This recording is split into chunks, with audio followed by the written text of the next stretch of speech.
Hello everyone, welcome back to my new and fresh blog. তো guys, ready হয়ে বেরিয়ে পড়েছি আজকে মেলা যাবো বলে। আমাদের এখানে প্রতি বছর গাইস শিবরাত্রি উপলক্ষে মেলা বসে, তো এইবারও বসেছে। তো সেখানে যাচ্ছি আমি, আমার একটা ফ্রেন্ড কাম দাদা, সেও যাবে আমার সাথে। তো তারই বাড়ির সামনে এসে পড়েছি আমি এখন।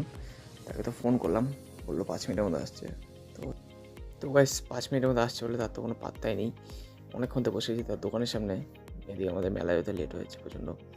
তো গাইস আরও কিছুক্ষণ ওয়েট করার পর সে আসলো, আর তারপর আমরা দুজন মিলে বেরিয়ে পড়লাম মেলার জন্য। সো ফার্স্টে মেলায় ঢুকতে দেখি কাকুর রঙিন পানের দোকান। তারপর দেখি গাইস আজকে মেলায় এত পরিমাণে ভিড় হয়েছে লোক। তো গাইস তারপর আমরা সেখান থেকে সেকেন্ড মাঠে চলে যাই। সে পাশে একটা সেকেন্ড মাঠে, ওখানে নাকরদোলনার মাঠ ছিল ওটা। কেননা এই মাঠটা গাইস প্রচণ্ড ভিড় ছিল, এই জন্য বেশিক্ষণ থাকিনি ওখানে। তো গাইস তারপর এই মাঠটা ভিড়টা একটু কম ছিল, তো তারপর এখানে কিছুক্ষণ ঘোরাঘুরি করার পর বাড়ি চলে গেলাম। আর ব্লগটা এখানে শেষ করলাম গাইস। ব্লগটা ভালো লাগলে অবশ্যই একটা লাইক করে যাবেন। আর এইরকম ইন্টারেস্টিং ব্লগ পাওয়ার জন্য চ্যানেলটাকে অবশ্যই সাবস্ক্রাইব